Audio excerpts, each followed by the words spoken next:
মান্দাই বিধানসভা কেন্দ্রের রাজচন্দাই এডিসি ভিলেজের বাসিন্দা কান্ত জমাতিয়া বর্তমানে চরম দুর্দশার মধ্যে দিন কাটাচ্ছেন। 5 সদস্যের পরিবার নিয়ে একটি জরাজীর্ণ ও ভাঙাচোরা ঘরে জীবনের ঝুঁকি নিয়ে বসবাস করতে বাধ্য হচ্ছেন তিনি। অভিযোগ, প্রধানমন্ত্রী আবাস যোজনার সুবিধা পাওয়ার আশায় গত কয়েক বছরে 5 থেকে 6 বার প্রয়োজনীয় কাগজপত্র সংশ্লিষ্ট দপ্তরে জমা দিয়েছেন কান্ত জমাতিয়া, কিন্তু বারবার আবেদন করেও আজ পর্যন্ত তার পরিবারের জন্য বরাদ্দ হয়নি একটি পাকা বাড়ি। বর্তমানে যে ঘরে পরিবারটি বসবাস করছে তার অবস্থা অত্যন্ত শোচনীয়। বর্ষাকালে বৃষ্টির জল ঘরের ভিতরে ঢুকে পড়ে। ঝড় হওয়ার সময় বাড়তি আতঙ্কে থাকতে হয় পরিবারের সদস্যদের। যে কোনো সময় বড় ধরনের দুর্ঘটনা ঘটতে পারে বলেও আশঙ্কা প্রকাশ করেছেন স্থানীয়রা। কান্ত জমাতিয়ার দাবি, সরকারি নিয়ম মেনে বারবার আবেদন করলেও তিনি কোনো সুবিধা পাননি। তাই বাধ্য হয়ে সংবাদ মাধ্যমের মুখোমুখি হয়ে তিনি সরকারের কাছে আবেদন জানিয়েছেন যাতে দ্রুত তার পরিবারের বিষয়টি বিবেচনা করে প্রধানমন্ত্রী আবাস যোজনার আওতায় একটি পাকা বাড়ির ব্যবস্থা করা হয়। এলাকাবাসীরও দাবি, প্রকৃত সুবিধাভোগীদের চিহ্নিত করে দ্রুত আবাসন সুবিধা পৌঁছে দেওয়া হোক। এখন দেখার বিষয়, সংবাদ মাধ্যমে বিষয়টি প্রকাশ্যে আসার পর প্রশাসন ও সংশ্লিষ্ট দপ্তর কান্ত জমাতিয়ার পরিবারের পাশে দাঁড়ায় কিনা। Bureau report, Tripura news Bangla. এখানে তো আছে 6-7 বছর হয়ে গেছে গা। 6-7 বছর। এমনি কতজন থাকে বাড়িতে? তিনজন, 4জন, 5জন আসলো। 5জন। তারপরে এখানে 5জন বসবাস করে না। এমনি পড়াশোনা করেননি ওনার ছেলে মেয়েরা? হ্যাঁ, পড়াশোনা করে। পড়াশোনা করে। বড়টা ক্লাস 9-এ পড়ে, আর ছোটটা ক্লাস 8-এ, আর সব থেকে ছোট ক্লাস 5। হ্যাঁ, কোনো রেশন কার্ডগুলি আছে এখানে? রেশন কার্ড আছে, তবু পায় না, কিচ্ছু পায় না। রেশন কার্ড থাকাকালীন সরকার থেকে কোনো কিচ্ছু পায় না, সুযোগ সুবিধা মিলেনি না? নাই। পঞ্চায়েত থেকে কোনো সেক্রেটারিরা সেটা ফটো তুলছে না? তুলছে না? কেউ আইসে না? এমনি কাগজপত্র দিচ্ছেন আপনারা সরকার গর্জন? এখন পর্যন্ত পাইছে না?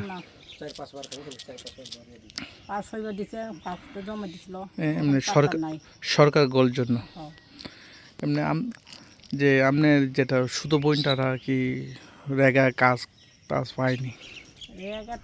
রেগা তো পাই না, এখন আগের থেকেও রেগা কাজ করে রেগা কাজও মিলে নেই না।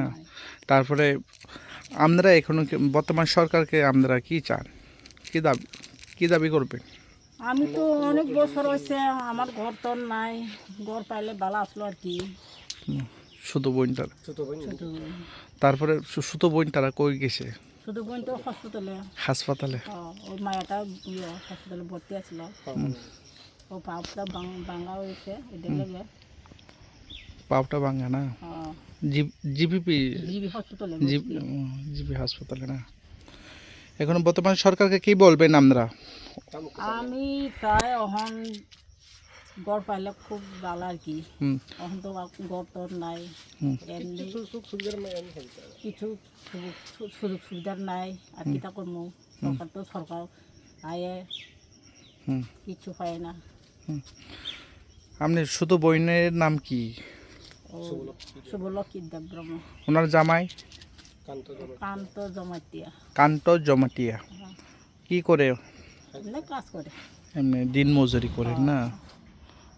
বর্তমানে সরকারকে আমরা যাতে সুযোগ সুবিধা জন্য না। এই গ্রামের নাম কি?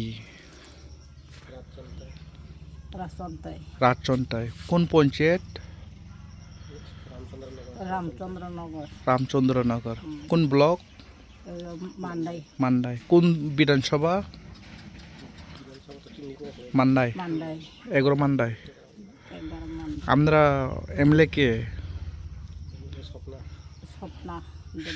স্বপ্না দেববর্মা এমএলএ না? ওনাকে কি বলবেন আপনারা? কিতা কমু, ঘর পাইলে ভালো আসলো আর কি। ঘরে লেগে খুব মানে টেনশন আর কি, কপাল খারাপ। আর কিতা কমু, নেতাও কেউ আয়ে না, কেউ দেখছে না। অত ঘর ভাঙা দেখতেছে, কেউ আয়ে না। মায়াও হাসপাতালে। কি হয়েছে ওনার মেয়ে? স্কুল গেছে, তারপরে ছুটি হয়েছে, আইসে মানে হঠাৎ মানে রাস্তা নিয়ে পিছলা কি দিয়ে তো কইতে পারছে না আয়া কইছে আর কি হুম মানে রাস্তা পড়ছে হুম আমার খুব ব্যথা হইতেছে পাওটা এমন হইতেছে আর কি এরপরে ওই হসপিটালে লয়ে গেছে একবার হুম এরপরে ঘরে ঘরে আনছে এরপরে সুস্থ হয়েছে না এরপরে ওই কিটা জানি কয় পাওটা ভাঙা হয়েছে তারপরে বোনাজি লাগাইতেছি হুম বোনাজি লাগাইছে এরপরে আরও ব্যথা করে হুম এরপরে জিবি হসপিটাল একবার লয়ে গেছে হুম ব্যান্ডেজ বান্ধা আনছিল ঘরে হুম। এরপরে আনছি ওই বোনাজি লাগানো কয়া আনছি হুম এরপর বোনাজি লাগাইছি এরপরে ভালো হয়েছে না আবার ওখানে জিবি ভর্তি আসলো ও সেটা জিবি ভর্তি না হুম। হুম